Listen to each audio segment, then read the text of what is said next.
Es un placer, estimados oyentes de la revista Radial, recibirlos una vez más. Algunos consideran que el presidente de Estados Unidos, Donald Trump, convirtió a la capital de ese país en un modelo para el uso abrumador de la fuerza, el cual él cree necesario para frenar las protestas en ocasiones violentas que se han registrado en todo el país en un momento de alta tensión racial.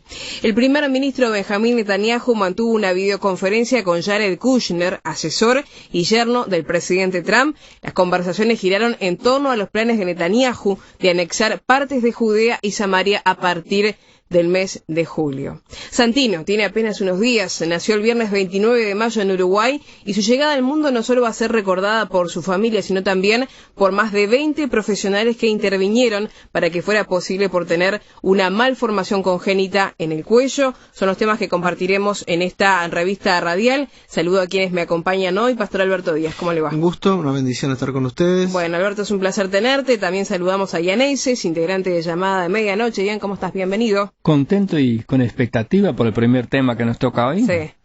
Una linda noticia, un milagro prácticamente. Saludamos en la operación técnica a Rodrigo Rincón y quien les habla, Victoria Pereira. Nos vamos a meter de lleno entonces en esta linda noticia porque se titula así el artículo que publica a Diario El País de Uruguay. Menos de 10 minutos para salvar a un recién nacido. Santino cumple 5 días de vida, nació el viernes 29 de mayo a las 9 de la mañana en el Hospital Pereira Rosell y su llegada al mundo con solo 1 kilo 600 gramos y 31 semanas de gestación no solo van a ser recordadas por su familia, sino por más de los 20 profesionales que intervinieron para que fuera posible. Santino ya ganó la primera pelea de su vida, que se trata de respirar. Una ecografía mostró que tenía una malformación congénita en el cuello, una tumoración demasiado grande que le apretaría la vía respiratoria una vez que naciera y que le otorgaba un pronóstico indeseable, la muerte al nacer. Se trataba de un teratoma gigante de cuello en el lado derecho de su cabeza que iba a presentar un desafío inédito en la historia de la medicina uruguaya, y ese momento llegó rápido. Se programó la cesárea. Si no se hace un diagnóstico prenatal, estos niños llegan a tener un 100% de mortalidad, afirmó Daniel Borbonet, director del servicio de neonatología del hospital, a Diario El País. Esto se debe a que el tumor comprime, lateraliza y desplaza tanto la vía digestiva como la tráquea. Se decidió que Santino sería sometido a una traqueotomía mientras seguía conectado a la placenta y, por lo tanto, respirando a través del cordón umbilical. Sabía que tenía un tumor en el cuello, pero no sabía ni en qué altura ni en qué lugar. Si estaba en la cara o no, si le ocupaba la boca, señaló. La circulación placentaria solo permite mantener con vida a un bebé entre 30 o 40 minutos una vez que es retirado del útero de la madre, pero como explicó Olivera, no hay estudios que indiquen si el oxígeno llega al cerebro del recién nacido de forma estable durante todo ese periodo, por lo que es verdaderamente urgente resolver la obstrucción de la vía aérea. Olivera, el médico, en realidad no recordó la cantidad exacta de minutos que tuvo para dejar funcionando los pulmones de Santino. Fue Borbonet quien lo precisó, no más de 10 minutos. Borbonet ya había visto a algún niño con teratoma a lo largo de su carrera. Es más frecuente que aparezca en el coxis que en el cuello, pero cuando lo hace recibe el nombre de teratoma gigante de cuello o, en términos no científicos, el tumor monstruoso. Hasta el viernes nunca había visto un paciente que sobreviviera al parto. Santino respiró y lo sigue haciendo 5 días después, pero le queda la segunda pelea, sobrevivir a la cirugía para extirparle el tumor. Se determinará si el teratoma tiene compromiso vascular y si puede ser retirado de forma total o parcial. Hasta que se coordine la segunda intervención, Santino comparte CTI con cuatrillizos que nacieron la semana anterior. Pasamos una etapa, vamos poco a poco, en 30 o 40 días, ojalá que tengamos al niño con su madre en su habitación, añoró Borbonet, que recordamos entonces es en este caso el director del servicio de neonatología del Hospital Pereira Rosell, que es un hospital público de niños en Montevideo. Decíamos, Alberto, un milagro, estamos hablando. Menos de 10 minutos para salvar a un recién nacido. Tenemos dos títulos: el milagro de la vida, por un lado, y el milagro de la ciencia, por otro lado. ¿Se imaginan nuestros oyentes un parto así hace 50 años, hace 70 o 100 años atrás? Imposible. ¿Cuánta gracia debemos dar al Señor por la ciencia cuántas gracias debemos dar a Dios por el conocimiento médico. Y toda la gloria es para Dios, porque solo Él puede guiar la mano de los médicos. En Romanos, capítulo 2, versículo 4, las Escrituras nos enseñan que muchas veces los milagros y la gran bondad de Dios tienen un propósito en nuestra vida. Dice Romanos 2.4, o menospreciáis las riquezas de su benignidad, paciencia y longanimidad, ignorando que su bondad te guía al arrepentimiento.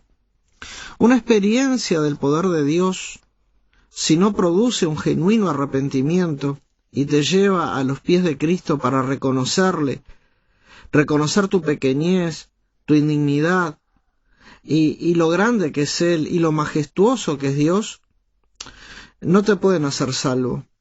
No te puede dar eso una nueva naturaleza. La profecía bíblica nos enseña en el libro de Apocalipsis que solo prodigios y milagros nunca vistos, si no hay un genuino arrepentimiento y un volverse a Dios, no le pueden salvar. En Apocalipsis capítulo 16, versículo 9 leemos: y los hombres se quemaron con el gran calor y blasfemaron el nombre de Dios que tiene poder sobre estas plagas y no se arrepintieron para darle gloria. Y en el versículo 11 de Apocalipsis 16 dice que en un futuro los hombres blasfemarán contra el cielo por sus dolores y por sus úlceras y no se arrepentirán. Entonces recordemos, Dios es grande, Dios es inigualable, Dios es único. En el libro de los Salmos, en el capítulo 86, versículo 8 leemos: oh Señor, ninguno hay como tú entre los dioses, ni obras que igualen tus obras, porque tú eres grande y hacedor de maravillas, solo tú eres Dios.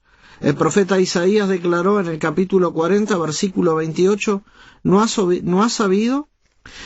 oído que el Dios eterno es Jehová, el cual creó los confines de la tierra?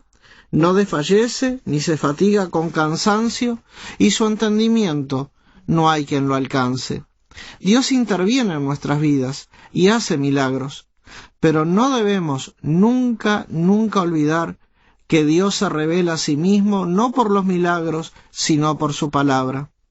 Pedro escribió en 2 de Pedro 1:19: tenemos también la palabra profética más segura, en la cual hacéis bien en estar atentos como a una antorcha que alumbra en lugar oscuro, hasta que el día esclarezca y el lucero de la mañana salga en vuestros corazones. Hacemos una pausa en la revista radial y enseguida continuamos.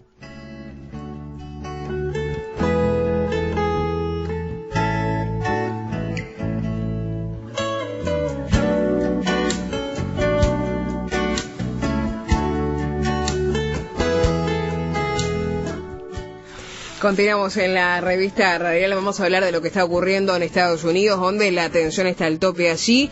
El presidente Donald Trump convierte a Washington en un modelo para el uso de la fuerza. Es un artículo que vamos a tomar del diario La Nación de Argentina. El presidente Donald Trump, dice este artículo, convirtió a la capital de Estados Unidos en un modelo para el uso abrumador de la fuerza, el cual él cree necesario para frenar las protestas, en ocasiones violentas, que se han registrado en todo el país en un momento de alta tensión racial. Sus tácticas fueron fuertemente criticadas por diversos sectores, incluidos algunos de sus aliados republicanos. La violenta dispersión de una protesta pacífica cerca de la Casa Blanca fue un fuerte símbolo de las tácticas policiales de Trump y una manifestación física de la guerra cultural retórica que ha librado desde que asumió la presidencia. Momentos después de que las autoridades despejaran el histórico Parque Lafayette, Trump pasó por el lugar para posar con una Biblia frente a una iglesia que resultó dañada en un incendio durante protestas realizadas el día anterior. El presidente quería tomar medidas agresivas en la capital del país para poner el ejemplo al resto de la nación, dijo un alto funcionario de la Casa Blanca que habló bajo condición de anonimato debido a que carecen de autoridad para discutir asuntos internos. Trump esperaba que su caminata hacia la iglesia, después de que las autoridades federales despejaran el área, enviara un mensaje de cómo se puede restaurar el orden a través de la fuerza. Mayoría silenciosa, tuiteó Trump en mayúsculas el martes, apropiándose de una frase que popularizó el presidente Richard Nixon hace varias décadas, para asegurar que sus acciones gozaban de un amplio respaldo. Trump también enfatizó a sus seguidores en Twitter la importancia del momento y declaró: «Mi gobierno ha hecho más por la comunidad negra que cualquier otro presidente desde Abraham Lincoln». El ex vicepresidente Joe Biden, precandidato presidencial demócrata, dijo sobre la fotografía de Trump mientras sostiene una Biblia: «Solo quisiera que la abriera de vez en cuando». Y la alcaldesa de D.C., hablando de Washington, Muriel Bowser, dijo sobre la dispersión de los manifestantes: «En ningún momento pensamos que fuera apropiado que las personas que no habían violado el toque de queda o que no habían hecho nada malo recibieran este trato». Los demócratas no fueron los únicos en decir que Trump había ido demasiado lejos. No existe el derecho a los disturbios, ni el derecho a destruir propiedades ajenas, ni el derecho a lanzar piedras contra los policías, dijo el senador federal republicano Ben Sasse de Nebraska, pero existe el derecho fundamental y constitucional a manifestarse, y estoy en contra de que se disperse una manifestación pacífica para tomarse una foto en la que se trata a la palabra de Dios como un accesorio político. Y ahora estamos hablando de este triste episodio con la muerte de George Floyd, que ha desencadenado toda esta serie de manifestaciones con un punto muy alto de tensión en Estados Unidos, que parece que está polarizando la nación entre protestas, manifestaciones, amenazas e incluso decisiones de toque de queda en algunos estados, y además tener en cuenta que muy cercana está también la campaña electoral. Hay que hacer muchas puntualizaciones en un tema muy complejo. Sí, es un tema muy escabroso y, como bien lo dijiste, es tristísimo lo que pasa en los Estados Unidos de América. Una polarización que divide a la población norteamericana y que convierte vecinos y aún los miembros de una misma familia en enemigos. En nuestra vecina Argentina se habla de la grieta en la política. Bueno, en Estados Unidos también se instaló una grieta enorme. Y estando en modo de elecciones, parece que haya más interés en agrandar la grieta que en cerrarla. Los medios de comunicación, tanto de un lado como de otro, han dejado su vocación informativa por un afán propagandístico. El presidente Trump se quiere perfilar en estos días como el presidente de la ley y del orden, y eso es su deber de hacerlo. Justamente la ley y el orden están en peligro. Están en peligro cuando los que tienen que mantener la ley y el orden quebrantan la ley. Y esto pasó cuando un policía mató por asfixia a George Floyd. Era la ley que transgredió la ley, o el que tenía que salvaguardar la ley, que transgredió la ley. La indignación que ha recorrido el mundo ha sido absolutamente justa. Y el presidente, que es responsable por la ley y el orden, debía haber tomado medidas para que esto no vuelva a suceder. Aunque esto es lo que se dice cada vez que se repitan estas tragedias. Lamentablemente, la muerte de George Floyd él no fue la primera víctima del racismo en Estados Unidos. Y por eso hubiera sido tremendamente positivo si el presidente hubiera anunciado una comisión parlamentaria que investigara no solamente ese caso puntual, sino también las causas de fondo que perpetúan esta dolorosa desigualdad. Una comisión que promueva leyes y un orden que favorece a todos por igual. Pero en lugar de hacer esto, el presidente se quiso mostrar como el hombre fuerte, que con mano dura hace volver el status quo. Pero esto es justamente lo que muchos no quieren. Quieren que haya por fin cambios. Y por esto esta táctica puede jugar en contra de Donald Trump. Puede funcionar como echar aceite sobre las llamas, porque muchos justamente no quieren volver a lo de antes, sino quieren que haya un cambio por fin. Salvo quizás la mayoría silenciosa a la cual hace alusión Trump en este artículo, esta mayoría que tiene miedo a cualquier cambio, es esta mayoría que en general está bien. Y como cristianos, me pregunto, ¿podemos estar bien cuando nuestro prójimo está siendo estrangulado? Cuando barrios enteros en nuestra ciudad crecen con la única esperanza de repetir el patrón de sus padres, de una vida de pocas oportunidades y de delincuencia. dice la Biblia, el que tiene bienes de este mundo y ve a su hermano tener necesidad y cierra contra él su corazón, ¿cómo mora el amor de Dios en él? Me preocupa que nos hayamos acostumbrado a las bendiciones que hemos recibido y ya no estamos dispuestos a incomodarnos, a renunciar a ciertos privilegios ganados para hablar a otros de Cristo. Veo que estamos en el peligro de olvidarnos del hecho de que todo lo que somos y tenemos solo es nuestro en Él, en Cristo. Es gracia. Y si esta autosuficiencia se apodera de nosotros, dejamos de ser un olor grato de Cristo. En Romanos capítulo 1, la Biblia habla de los incrédulos que rehúsan creer en Dios, pero yo a veces temo que la misma acusación se puede aplicar a nosotros si cambiamos la gracia por autosuficiencia. Porque allí dice, la ira de Dios se revela desde el cielo contra toda impiedad e injusticia de los hombres que detienen con injusticia la verdad. Me pregunto, ¿somos los creyentes instrumentos de Dios para alcanzar a otros con el Evangelio de Jesús? ¿O formamos un impedimento para que otros vean las bellezas de Cristo? ¿Detenemos con nuestra injusticia la verdad de Dios? Según 2 Timoteo 3, será una característica de los postreros días que habrá hombres que tendrán apariencia de piedad, pero negarán la eficacia de ella.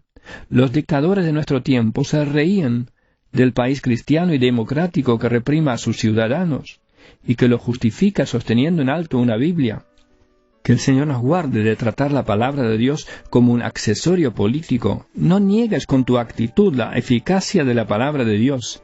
Ábrela y deje que Dios por medio de ella te pruebe y te cambie, porque la palabra de Dios es viva y eficaz y más cortante que toda espada de 2 filos y penetra hasta partir el alma y el espíritu, las coyunturas y los tuétanos, y discierne los pensamientos y las intenciones del corazón. Salgamos de nuestra comodidad y vivamos vidas que en todo adornen la doctrina de Dios nuestro Salvador.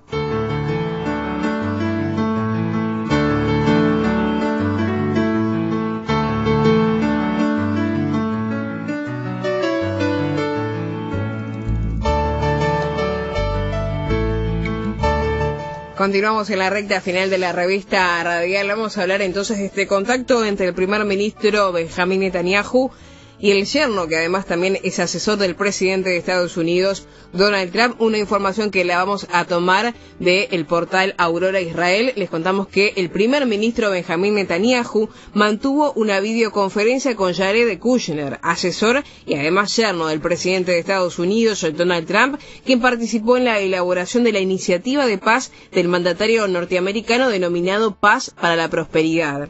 Las conversaciones giraron en torno a los planes de Netanyahu de anexar partes de Judea y Samaria, que en este caso es Cisjordania, a partir del mes de julio. Según fuentes estadounidenses citadas por el Canal 13, los norteamericanos querían bajar el entusiasmo por la anexión, es decir, lentificar en gran medida el proceso, debido a que la Casa Blanca está en estos momentos concentrada, entre otros, en las protestas masivas por el asesinato de George Floyd a manos de la policía en Minneapolis, además de la pandemia del coronavirus que está dañando duramente el desempeño de la economía. Netanyahu prometió que coordinaría la anexión con la administración Trump y los funcionarios estadounidenses que buscaron explorar si Israel tiene intenciones de seguir adelante con esos planes y cómo lo haría. Salieron de la conversación sin una respuesta definitiva de acuerdo con el reporte.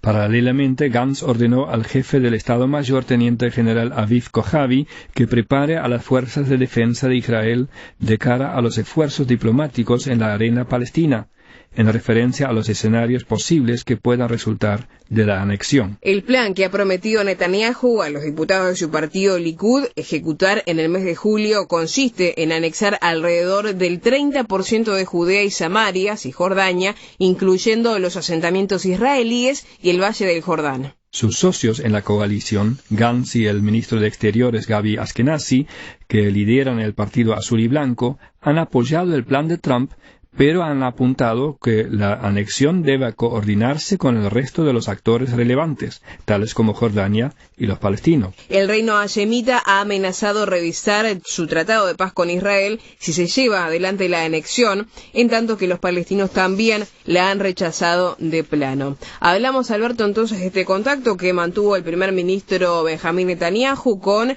el asesor, también yerno del presidente de Estados Unidos, Donald Trump, para buscar un plan, una idea de anexión, en este caso que tiene que ver con los territorios de Judea, partes de Judea y partes de Samaria, que en este caso es Cisjordania, intentos que han tenido lugar a lo largo de la historia. Es interesante comentar que estos territorios que están en discusión, que son territorios donde están los mayores poblados palestinos, con alrededor las colonias judías, estos territorios son los antiguos territorios bíblicos, Judea y Samaria, donde batallaron las batallas de Israel, donde vivió el rey Saúl, donde estaba Acab, el rey de Israel, Judea, donde está la ciudad de Belén, que ahora también es territorio palestino y va a seguir siendo territorio palestino, pero la idea es, en el nuevo plan de paz, que todas las áreas que ahora son ocupadas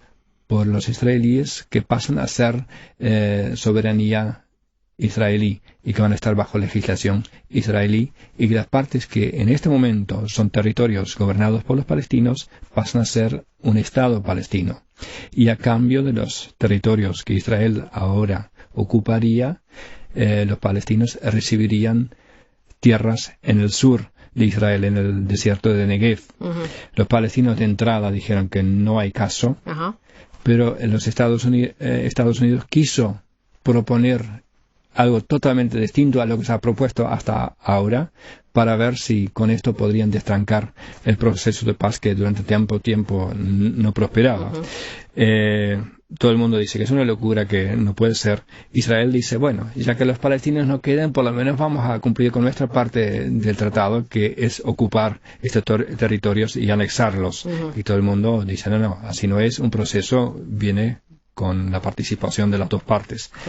Este es más o menos el panorama. Lo interesante es que para los israelíes es un tema muy emocional, porque son aquellos territorios donde están las viejas ciudades bíblicas. Bien, vale la aclaración entonces. Ya decíamos entonces que por ahora es un momento bastante particular, sobre todo para que Estados Unidos esté negociando estos temas, porque como lo mencionaba ya en la lectura, está la situación de las manifestaciones por el asesinato de George Floyd y también la pandemia del COVID-19, pero los contactos continúan entonces entre Benjamín Netanyahu y el asesor de Donald Trump, que es el yerno además del presidente de Estados Unidos. Como decía Jan entonces, Alberto, intentos de paz que han tenido lugar a lo largo de la historia. Exacto. Y mientras ustedes compartían la noticia, yo estaba tomando unas notas. Por un lado tenemos como título: Netanyahu dialoga sobre la anexión con Kushner.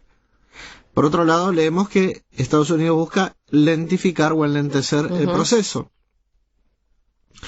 Y qué título, ¿no? Porque ustedes mencionaron paz para la prosperidad. La idea de Netanyahu de anexar partes de Judea y Samaria. A lo largo de décadas hemos visto tantas conferencias por la paz, para la paz en Israel, desde Camp David hasta nuestros días. Han pasado tantas administraciones de un lado y del otro, y también han ocurrido tantos intentos de dinamitar dichos procesos de paz. Y el ser humano a veces es lento para entender que la paz de Israel no es cosa de políticos. La paz de Israel se dará cuando el Señor reina. Y en el libro de Daniel capítulo 9, la profecía de paz de Israel está asociada con aquel que es el príncipe de paz, y este es Jesucristo.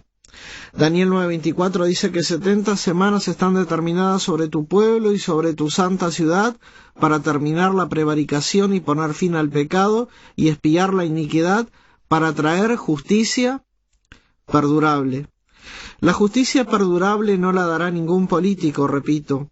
La justicia perdurable no la dará ningún hombre común. La Escritura nos enseña que la paz y la justicia perdurable está asociada a una persona, Jesucristo. La profecía nos enseña que Jesucristo es de quien la Biblia le menciona como el príncipe de paz. Isaías capítulo 9, versículo 6. Porque un niño nos es nacido, hijo nos es dado, y el principado sobre su hombro, y llamarase su nombre admirable, consejero, Dios fuerte, príncipe de paz. Y una pregunta me surge, estimado oyente. La pregunta que quiero hacer es esta. ¿Has entablado tú la paz con tu Creador? ¿Has hallado paz? ¿Has encontrado la paz en Él? En el libro de 2 de Corintios, capítulo 6, versículo 1 al 3, dice la Escritura, 2 de Corintios, capítulo 6, versículo 1 al 3, que este es el tiempo de Dios. Así pues, nosotros como colaboradores suyos, os exhortamos también que no recibáis en vano la gracia de Dios, porque dice, en tiempo aceptable te he oído, y en día de salvación te he socorrido. He aquí ahora el tiempo aceptable, he aquí ahora el día de salvación. Y como nos enseña Job en el Antiguo Testamento, amístate, haz la paz ahora con tu Dios, por medio de confiar en Jesucristo como tu único y suficiente Salvador. Estamos llegando al final de este programa. Le quiero agradecer tanto a Alberto como a Ian por los comentarios y reflexiones en este programa. A ustedes por la sintonía. Los invitamos a comunicarse con nosotros. Lo pueden hacer por WhatsApp al 00598-99000540. Reitero, 00598-99000540. Si están dentro de Uruguay, lo hacen directamente al 099-0000540. Los pueden buscar en Facebook, y atención, porque en este caso ya en la página anterior llegamos a los 5.000 amigos y ya no podemos recibir más, por lo cual buscan directamente en @llamadaweb.org, o sea, van al buscador de Facebook, ponen esto que les digo, @llamadaweb.org, allí nos encuentran por el logotipo en verde y nos hacen o nos dan a clic a seguir en esta fanpage, entonces, o página, como ustedes le quieran llamar. Revista radial @llamadaweb.org es la dirección de correo electrónico, y www.llamadaweb.org la página web. Será hasta un próximo programa.